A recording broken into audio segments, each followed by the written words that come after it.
Olá pessoal, tudo bom? A gente está aqui para mais uma aula daquela série de aulas sobre análise crítica de poemas. Na nossa primeira aula dessa série, nós falamos sobre a análise formal do poema. Falamos sobre estrofes, versos, rimas. Na nossa segunda aula, a gente falou um pouquinho sobre figuras de linguagem. Abordamos 10 figuras de linguagem bastante utilizadas nos poemas e nos textos mais líricos. E hoje a gente vai falar sobre estilo literário, poeta e o movimento histórico em que ele nasceu. Tudo isso, a junção de tudo isso vai fazer com que você chegue à análise crítica do poema, que é a análise que o Enem e os vestibulares pedem de vocês quando eles pedem para que vocês analisem, então, um texto em forma de poema, né? Se você gostar da nossa aula, não esquece de dar o joinha e de se inscrever no nosso canal. Se você quiser, você também pode ativar o sininho, porque aí sempre que a gente postar uma aula nova, você vai ser notificado disso. Vamos para a aula então?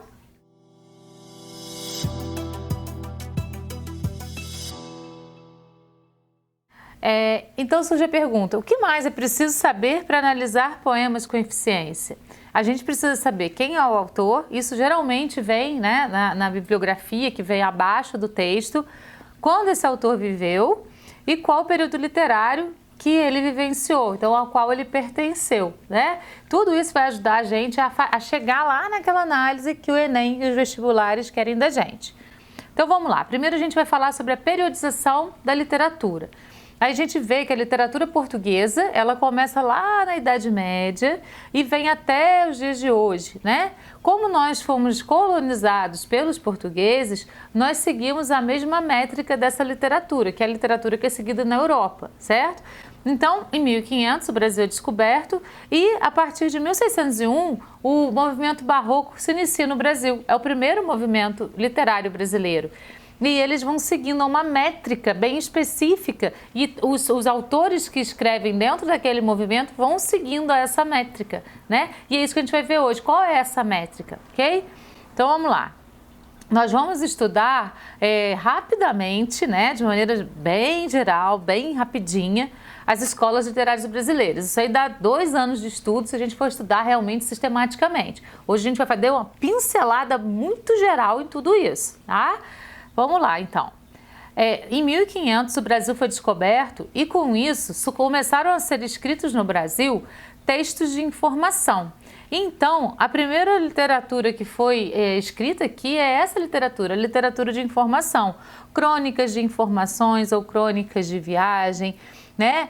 Textos de caráter documental e religioso. Por que religioso? Porque além dos diários de bordo, além das cartas que os escrivãos mandavam, né, para o Reino de Portugal para falar sobre a descoberta do Brasil, como o Pero Vaz de Caminho fez na primeira carta, a gente tem também, logo após o descobrimento, a chegada dos jesuítas que tinham como função catequizar os índios. E com isso eles também trouxeram a escrita para o Brasil e escreviam textos religiosos, peças de teatro. O principal representante dos jesuítas foi José de Anchieta na literatura, né? E Pero Vaz de Caminha é o autor da primeira carta escrita em terras brasileiras. Então, o uso de linguagem simples, descrição e exaltação à terra, uso exagerado de adjetivos e superlativos, literatura pedagógica, poesia didática e teatro pedagógico, essa última característica dos jesuítas. E esse uso exagerado de adjetivos, né, e de superlativos, para quê? Para exaltar a terra natal e mostrar que a descoberta tinha sido um grande feito, né? Com isso, ela é considerada literatura de informação e literatura jesuítica. Andando um pouquinho para frente na história, a gente tem o movimento barroco, que foi o primeiro movimento literário que aconteceu no Brasil, efetivamente, certo? Esse movimento aconteceu na Bahia, porque era por lá que tudo acontecia no Brasil. Porto Seguro era o porto, né, oficial dos portugueses no Brasil. E assim, o Brasil foi sendo colonizado, as pessoas foram se instalando aqui, então as pessoas muito ricas, elas tinham dinheiro e enviavam seus filhos para estudar na Europa. quando eles voltavam, eles traziam as ideias da Europa. E é isso que acontece, por exemplo, com Gregório de Matos no Barroco, né? E o padre Antônio Vieira, que veio para o Brasil com 7 anos, se criou aqui, se tornou padre jesuíta, foi para Portugal, se tornou confessor do rei lá, voltou para o Brasil e continuou escrevendo essa literatura aqui. Então, 2 autores que foram para Portugal para poder ver de perto o que estava acontecendo lá e trouxeram essa bagagem para o Brasil. A literatura barroca ela vai ter como principal característica a dualidade, certo? O homem vai estar sempre dividido entre 2 polos. Então, vamos para as principais características. Linguagem dramática, subjetivismo, exagero e rebuscamento, uso de figuras de linguagem, união do religioso e do profano, arte dualista, jogo de contrastes, valorização dos detalhes, cultismo, o jogo de palavras que vai acontecer na poesia de Gregório de Matos, e conceptismo, o jogo de ideias que vai acontecer na prosa do padre Antônio Vieira, que vai escrever os sermões, certo? Por que é importante saber disso tudo? Porque se eu vejo que um poema, por exemplo, é assinado por Gregório de Matos, eu já vou saber as características daquele movimento literário ao qual ele pertenceu e eu vou interpretar o texto com mais facilidade. Sabendo que o homem barroco era um homem dual, eu sei também que Gregório de Matos era o protótipo do homem barroco. Ora, ele escrevia poesias líricas cheias de amor, ora, ele escrevia poesias satíricas, satirizando e criticando, né, o comportamento das pessoas e principalmente do governo da Bahia. Ora, ele escrevia poesias religiosas, falando com Jesus de uma maneira muito intensa, e ora ele escrevia poesias eróticas, né? Com palavrões, com coisas bem sexualizadas e uma linguagem mais chula. Então, assim, em cada momento desses textos do Gregório de Matos, quando a gente começa a ler, a gente já identifica uma dessas características. E sabendo que ele usa o estilo cultista, a gente vai saber que ele usa o jogo de palavras. Isso vai fazer com que a gente interprete o texto mais facilmente. A literatura barroca é uma literatura complexa, né? Ela é muito rebuscada, muito cheia de inversões. Então a gente precisa saber, né, de que maneira o autor pensava para a gente também poder entender melhor o texto. É assim que as características dos movimentos vão ajudando a gente a chegar a uma interpretação mais próxima da interpretação crítica do texto, certo? Então vamos para o próximo movimento, que é o arcadismo. O arcadismo também foi chamado de neoclassicismo porque ele faz um retorno ao classicismo de Camões, que é o texto que a gente estava estudando desde as aulas anteriores, né?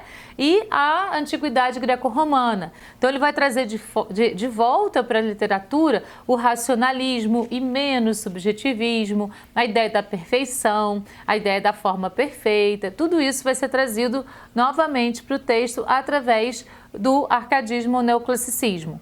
Os poetas árcades, eles eram inconfidentes. Estava acontecendo no Brasil a Inconfidência Mineira. E todos os olhos se voltam para o Sudeste. Então, a gente sai lá da Bahia e vem para o Sudeste para poder explorar, né, toda a riqueza que Minas Gerais estava mostrando ter. E o porto passa a ser o Rio de Janeiro. Então, o Rio de Janeiro é a principal entrada agora dos portugueses e a principal saída também com o ouro, certo? Então, do Rio para Minas, esse caminho encurta bastante do que da Bahia para Minas. A gente tem, então, essa mudança total no paradigma social, né? E de tudo aí na época do arcadismo. Então, as características do arcadismo: exaltação da natureza, valorização do cotidiano e da vida simples, pastoril e no campo, bucolismo. Bucolismo é exatamente isso, essa valorização da vida pastoril, dessa vida campestre.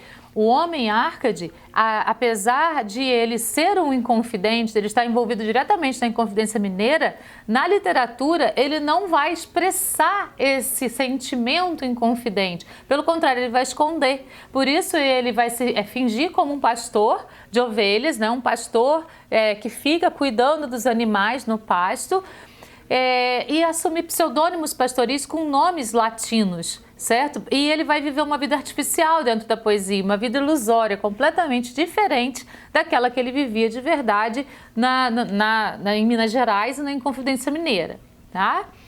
Então, crítica à vida nos centros urbanos, modelo clássico, linguagem simples, utilização de pseudônimos, objetividade, temas simples, amor, vida, casamento, paisagem. ao contrário do barroco, que vai ser super rebuscado, o homem Árcade vai buscar a simplicidade e, na busca dessa simplicidade, alcançar uma perfeição formal maior. Eles consideram que assim a literatura é feita com maior bom gosto. Eles vão assumir alguns lemas latinos, como o lema do Fugere Urban, que é a fuga da cidade, do Inutilia Truncat, que é cortar a inutilidade, principalmente na linguagem, porque a linguagem barroca era muito rebuscada, a linguagem Árcade vai ser simples. Aure Mediocritas é você se despojar dos bens materiais e se preocupar com o seu interior ser rico, né? Locus amenus, lugar ameno, e o carpe diem, aproveitar a vida, o instante com intensidade. Então esses lemas latinos vão permear as poesias dos Árcades. Os principais autores da lírica, Cláudio Manuel da Costa, Tomás Antônio Gonzaga e, na épica, Santa Rita Durão e Basílio da Gama.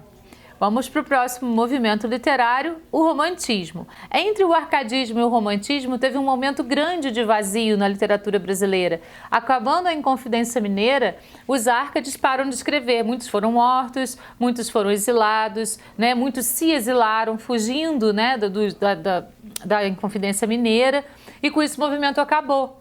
E aí começaram as guerras napoleônicas, uma confusão danada lá na corte. Acaba que a corte portuguesa sai fugida lá de Portugal e vem para o Brasil, trazendo com ela um aparato de bibliotecas, hospitais, então toda uma modernidade muito grande, e ela se instala no Rio de Janeiro, que passa a ser a capital do Brasil. Com isso, o Brasil tem uma evolução muito grande, né? Porque tudo agora pode acontecer no Brasil. A gente tem biblioteca, a gente tem hospital, a família real está morando aqui, então a evolução é muito grande. Começam também a ter mais colégios, né? Colégios de freiras também, que são dedicados às moças, que até então não poderiam estudar.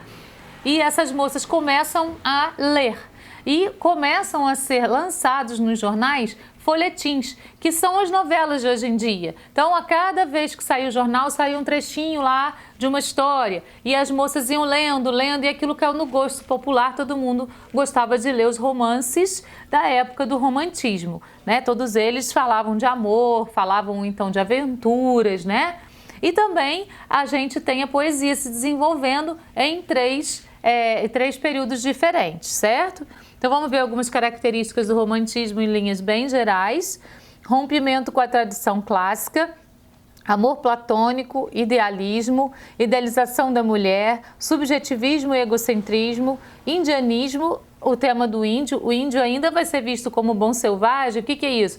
Com características europeias, mas a literatura romântica busca um nacionalismo maior. Então, não vai ser um bom selvagem tão exacerbado quanto nas literaturas anteriores, mas ainda vai ser, né? O índio ainda não tem as características de índio, mas sim as características de europeu para poder atuar dentro da literatura. Nacionalismo e ufanismo, a partir da independência do Brasil, em 1822, a gente tem esse sentimento nacionalista, esse sentimento de nação, e a gente passa então a ter uma outra proposta dentro da vivência do homem brasileiro aqui. Culto à natureza, sentimentalismo exacerbado, maior liberdade formal, religiosidade, evasão e escapismo. Daí a gente tem a primeira fase da poesia, que é nacionalista e indianista, com Gonçalves Dias. A segunda fase, que é a fase ultrarromântica, a fase do pessimismo, a fase em que o amor é levado às últimas consequências, e se ele não se realizar, o poeta pode até morrer, né, de amor, em que a gente tem como principal expoente o Álvares de Azevedo e esses outros poetas que também são muito importantes, como Casimiro de Abreu, Fagundes Varela, Junqueira Freire, e na terceira geração, que é a geração engajada, é a geração condoreira de Castro Alves.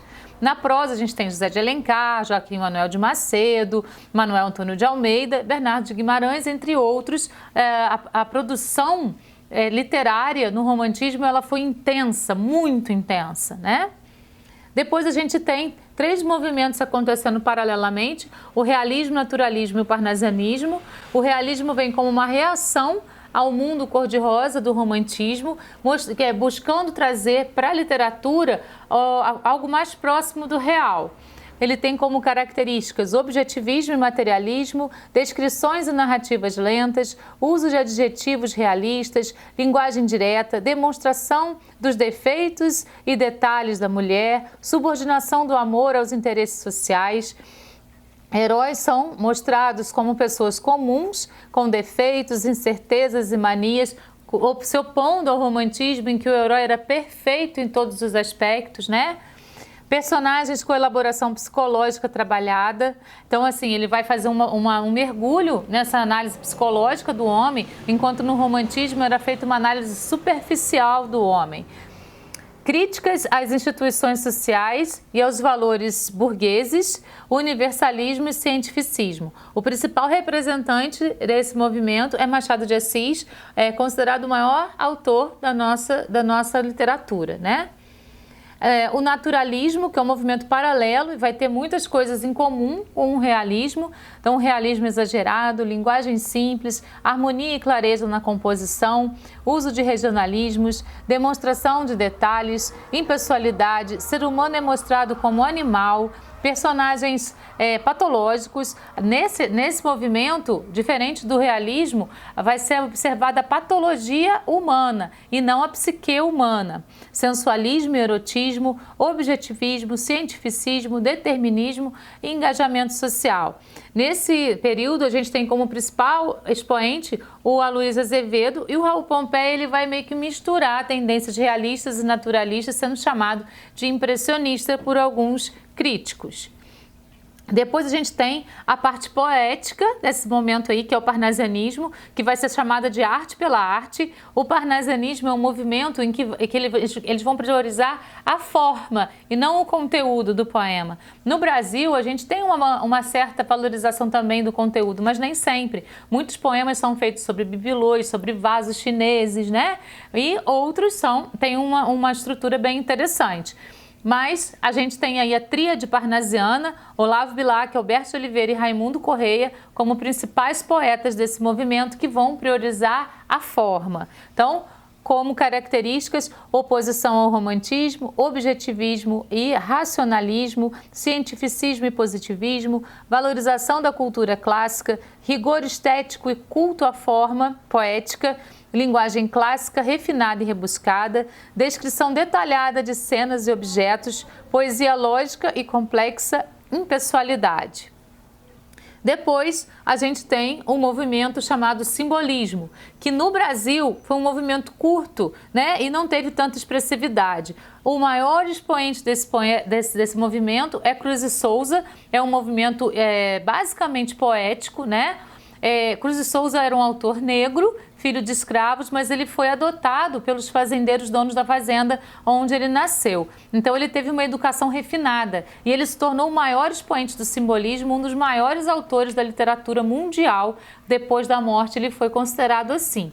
E o Alfonso de Guimarães, né, que era um discípulo dele, ele era branco e ele morava em Mariana, aqui em Minas Gerais. Então, algumas características do simbolismo. Oposição ao racionalismo, materialismo e cientificismo, negação dos valores do realismo e naturalismo, misticismo, religiosidade e sublimação, mistério, fantasia e sensualismo, subjetivismo, individualismo, linguagem fluida e musical, aproximação da poesia e da música, por conta das figuras de linguagem que eles usavam com muita cadência, né? Universo onírico, ou seja, do sonho, né, e transcendental, valorização da espiritualidade humana, exploração do consciente e inconsciente, combinações sonoras e sensoriais, usos de figuras de linguagem. É um movimento que vai valorizar a metafísica, né, aquilo que está além do mundo real. Depois a gente tem o pré-modernismo, que foi um momento da literatura brasileira, só aconteceu no Brasil, antecedendo o modernismo. Nesse movimento a gente vai ter uma quebra com a academia e alguns autores vão despontar, como Lima Barreto, Euclides da Cunha, Monteiro Lobato, Graça Aranha, e na poesia o Augusto dos Anjos, que vai fazer, dentro da poesia, a utilização de linguagem científica. Ele utiliza termos da biologia, da química e palavras consideradas não poéticas, né? Como escarro, cuspe. Ele vai utilizar isso na poesia. Por isso, ele foi muitas vezes considerado pelos críticos como um poeta de mau gosto. Só que ele foi um poeta brilhante. Ele conseguiu fazer na literatura algo que até então nunca ninguém tinha conseguido.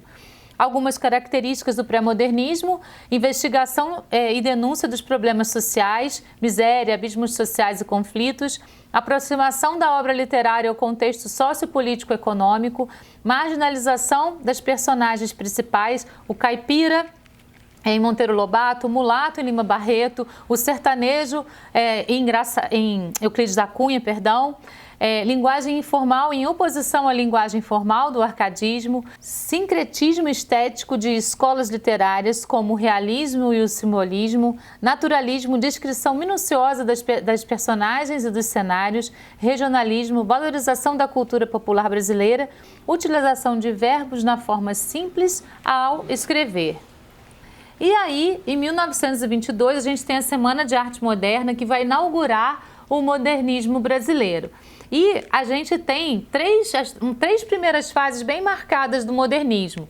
Na primeira fase, a gente tem a ruptura completa com a academia. E aí a gente tem Mário de Andrade, Oswald de Andrade, Manuel Bandeira como os principais expoentes, né? Nessa primeira fase, a gente tem lá como característica libertação estética, ruptura com o tradicional, experimentações artísticas, liberdade formal, versos livres, abandono das formas fixas, ausência de pontuação, linguagem com humor, valorização do cotidiano.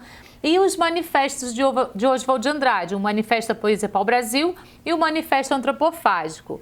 Na segunda geração, que vai se iniciar em 1930, a gente tem aí algumas características que vão dar um avanço para o modernismo, como influência do realismo e romantismo, nacionalismo, universalismo e regionalismo, realidade social, cultural e econômica, valorização da cultura brasileira, influência da psicanálise de Freud, temática cotidiana e linguagem coloquial, uso de versos livres e brancos. Nesse momento, a gente tem como expoente Carlos Drummond de Andrade, Vinícius de Moraes, Cecília Meirelles, Murilo Mendes, Jorge de Lima, Mário Quintana, grandes poetas aí da nossa literatura, além daqueles também que participaram da prosa, né? Como Graciliano Ramos, Raquel de Queiroz, José Lins do Rego, Érico Veríssimo, autores que aí estão na nossa mente, muitas vezes pedidos ainda pela FUVEST Unicamp, e que a gente precisa ter conhecimento sobre eles, né? Sobre toda a literatura, mas são autores muito importantes também.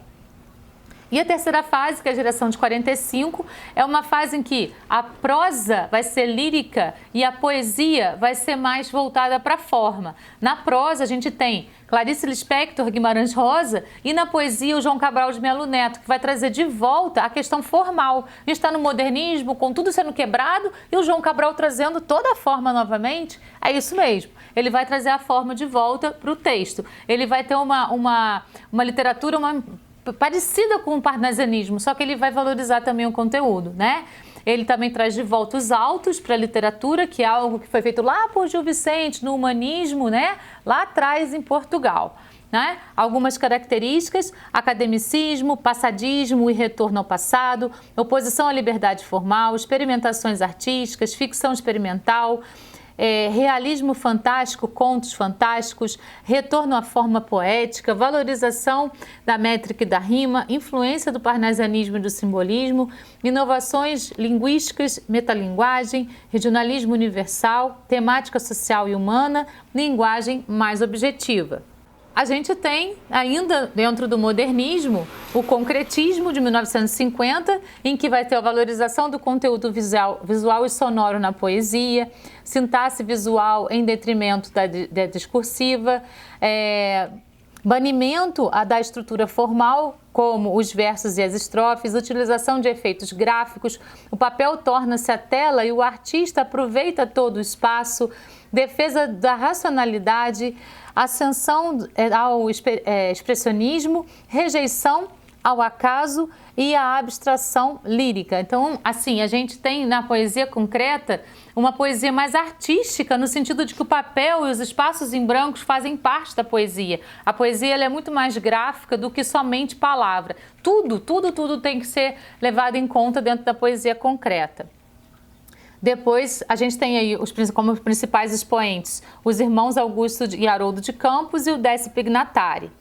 Aí a gente tem a poesia marginal, que foi feita em 1970, na época da ditadura militar. Nessa poesia, que também é chamada de poesia de mimeógrafo, os poetas tinham que escrever escondidos e eles mimeografavam, era uma aparelho que existia com álcool, eles iam fazendo reproduções, né, dessas poesias e espalhavam pela cidade. Depois, essas poesias eram anônimas, depois elas ficaram sendo conhecidas como de Cacaso, Chacal, Paulo Leminski, Torquato Neto e Ana Cristina César. Então, gente, para vocês analisarem poesia, vocês precisam saber pelo menos algumas características de alguns movimentos literários e qual autor se insere em qual deles, para chegar à análise crítica do poema. Fazer uma análise somente porque a gente quer ler e fazer análise, tudo bem, a gente pode fazer isso para o nosso entretenimento, mas para o vestibular, para o Enem, a gente precisa fazer uma análise crítica, então a gente tem que pontuar tudo isso. Então, voltando ao poema de Camões, a gente tem aqui, né, que o poema de Camões foi escrito no classicismo, ele é um poeta português. Luís de Camões foi um poeta e soldado português, considerado o maior escritor do período do classicismo. Além disso, ele é apontado como um dos maiores representantes da literatura mundial. O contexto histórico, o classicismo é marcado pelo início da Idade Moderna e o fim da Idade Medieval. Em Portugal, tem destaque a unificação da Península Ibérica, o que foi considerado por muitos a derrocada do país lusitano. Principais características: imitação aos modelos clássicos greco-romano, busca da perfeição estética, pureza e equilíbrio das formas, racionalismo, nacionalismo e cientificismo, humanismo renascentista, temas explorados: a moral, a filosofia, a religião, a mitologia política. Aí a gente entende por que o amor é visto no poema de Camões de uma forma tão racionalizada, porque fazia parte do movimento literário ao qual ele pertencia. E os poetas vão seguindo aquelas tendências. Então, se ele tem uma valorização da forma, toda a parte formal, como a gente viu na primeira aula, vai ser valorizada no poema. A questão das rimas, né? Ele vai intercalar rimas pobres e ricas, vai fazer a questão das rimas serem interpoladas, terem combinações direitinho e perfeitas na questão sonora. A gente tem, então, perfeição formal. A gente tem jogo de palavras, jogo de ideias, paradoxos, antíteses, muitas figuras de linguagem sendo utilizadas para ele poder falar com perfeição aquilo que ele desejava, né? Aí a gente fez essa análise do poema também, vendo em cada estrofe o que ele ia falando sobre o amor, tentando fazer uma descrição do amor. A gente vê que ele é um poema com tema filosófico e a análise do amor é super racional. Ok, pessoal? Então essa foi a nossa aula sobre análise crítica de poemas, olhando os poetas e os movimentos literários aos quais eles pertenciam. Como eu disse no início, de uma forma bem rápida, uma abrangência muito rasa sobre tudo isso, a gente pode aprofundar muito mais cada coisa. Isso é matéria para 2 anos, 3 anos de estudo, né, no ensino médio, mas a gente fez aqui uma abordagem, uma síntese rapidinha para vocês, tá bom? A gente tem aulas de redação online, se você se interessar, para todo o Brasil, né? Eu, ao vivo, falando para vocês como que se faz a dissertação do Enem e de outros vestibulares que vocês quiserem. E a gente também tem um site de correção, que é www.esquemaredacão.com.br. Se você quiser acessar, mandar sua redação, vão ter corretores super competentes lá que vão corrigir a sua redação, ok?